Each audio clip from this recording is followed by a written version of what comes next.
कराग्रे वसते लक्ष्मी, करमध्ये सरस्वती, कर मुले तु गोविंदम, प्रभाते कर दर्शनम.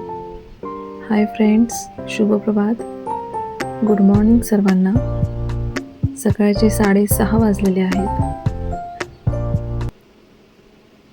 आणि हा सकाळचा व्ह्यू, निसर्गाची किमया, निसर्गाचा आनंद जेवढा घेता येईल तेवढा कमीच आहे.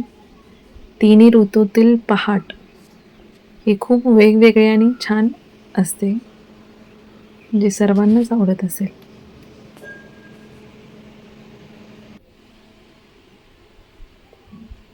हे माझं छोटंसं किचन, त्या विंडोतून दिसणारा हा डोंगर आणि शेजारी असणारा अजिंक्यतारा.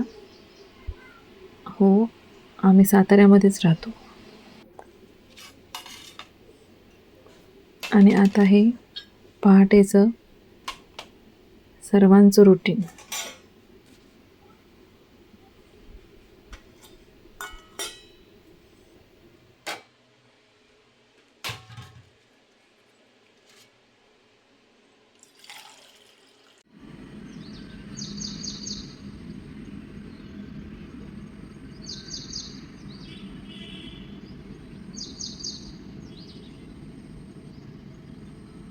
आणि ही माझी बेडरूमची विंडो, ज्यातून समोरचा व्ह्यू दिसतो, फ्रंटचा व्ह्यू. या विंडोपाशी खूप वेळ जातो माझा दिवसातील, कारण मुलांना येताना, जाताना, खेळताना इथूनच पाहावं लागतं, इथूनच दिसतात. आणि सकाळचं मला इथं बसून पाणी घ्यायला खूप आवडतं, खूप छान वाटतं.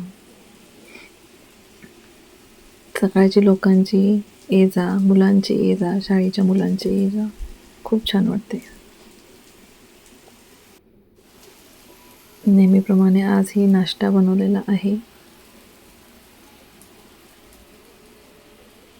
मुलांच्या सकाळच्या पहाटेच्या शाळा सुरू झालेल्या आहेत, त्याच्यामुळं लंच बॉक्स नाही आहे, ओन्ली शॉर्ट ब्रेक टिफिन आहे. सो हा सुंदरसा पदार्थ मी बनवलेला आहे. खूप सुंदर बनतो, तुम्हालाही आणि मुलांनाही नक्की आवडेल. नेक्स्ट ब्लॉगमध्ये मी याची नक्की रेसिपी शेअर करेन.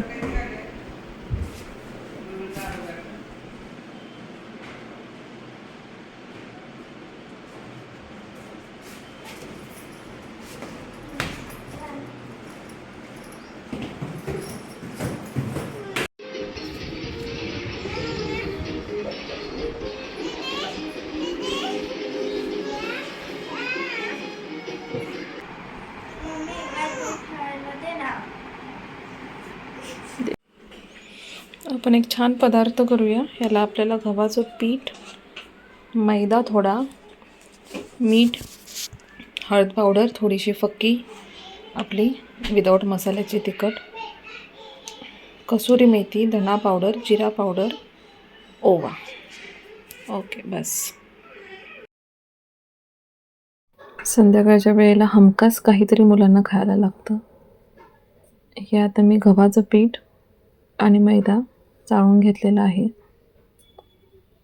खूप छान पदार्थ होतो हा, मठरी टाईप असतो हा पदार्थ, खूप सुंदर लागतो. हे पाहू शकता, हे मी आता दोन्ही पिठं चाळून घेतलेली आहेत. फक्त गव्हाच्या सुद्धा या छान लागतात. थोडासा मैदा घेतलेला आहे आणि हे सर्व पदार्थ आता त्यामध्ये मिक्स करायचे आहेत. मीठ 1 चमचा, 1.5 चमचा. त्यानंतर आपण त्यामध्ये हळद 1 चमचाभर घालू. नंतर आपण त्यामध्ये तिखट, हे फक्त आपले जे वाळके मसाले असतात त्यांचा आहे, कांदा लसूण मसाला नाही. नंतर आपण जिरा पावडर थोडीशी 1 चमचाभर घालायची आहे आणि धणा पावडर 1 चमचाभर घालायची आहे.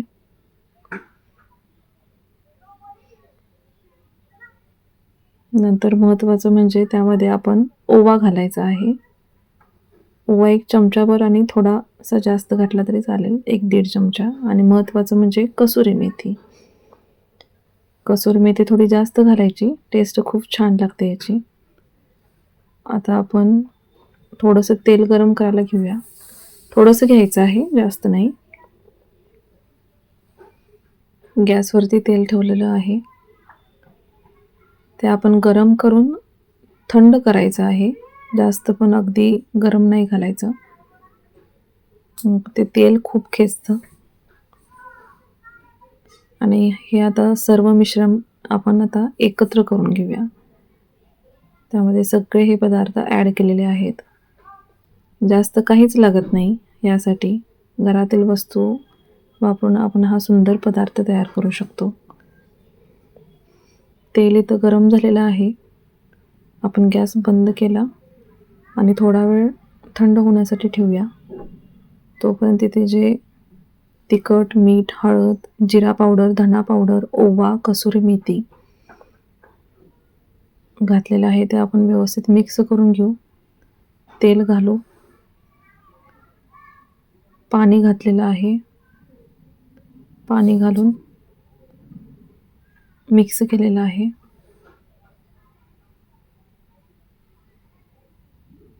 तेल थंड झाल्यावरच घालायचं आणि नंतर मग पाणी घालून हे थोडंसं घट्टसर असं मळून घ्यायचं आहे. आणि अगदी एक 5 किंवा 10 मिनिटासाठी तुम्ही झाकून बाजूला ठेवू शकता. जास्त वेळ ठेवण्याची काहीच गरज नाही. आता त्याचे आपण मोठे मोठे गोळे तयार करून घेऊ.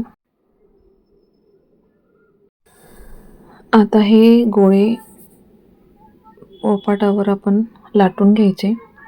आपण शंकरपाळीसाठी जसं जाडसर लाटतो तसंच लाटायचं आहे. पण याचा शेप शंकरपाळीपेक्षा थोडासा मोठा ठेवायचा आहे, कारण तो तसा मोठा शेप असल्यामुळं त्याची खाण्याची मजा वेगळीच आहे. हे काप आता आपण तळून घ्यायचे आहेत. गॅसवरती आता तेल गरम करण्यासाठी ठेवलेलं आहे. तेल गरम झाले की आपण हे काप त्यामध्ये सोडायचे आहेत. काप सोडले की चांगलं व्यवस्थित त्याला तळून घ्यायचं आहे. तेलामध्ये तळण्यासाठी थोडासा वेळ जातो, पण छान तळून घ्यायचं आहे कलर ह्याचा चेंज होईपर्यंत. हे बघा, हे आता तळून झालेले आहेत. आपण काढूया. टिश्यू पेपरचा वापर करूया, कारण थोडंसं तेल ह्याच्यामध्ये राहतं. आणि तुम्ही आता पाहू शकता किती सुंदर दिसतोय हा कलर. खूप छान.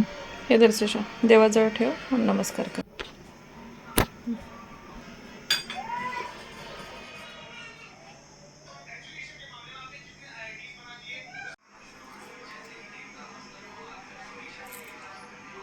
कसं झालं? खरं सांग. खरंच आहे? ओके, गो. खूप झटपट आणि चविष्ट पदार्थ हा होतो. तुम्ही नक्की करून बघा. तुम्हाला सर्वांना नक्की आवडेल. चहाबरोबर तर खूप छान लागतो. आज मी माझा पहिला व्लॉग माझ्या वडिलांच्या वाढदिवसादिवशी अपलोड करत आहे. याचा खूप आनंद आहे. तुम्हाला जर माझ्या रेसिपी व्लॉग आवडला असेल तर नक्की लाईक, सबस्क्राईब करायला विसरू नका आणि कॉमेंट्ससुद्धा करा. Thank you to all. Thank you. Have a nice day. Shri Swami Samarth.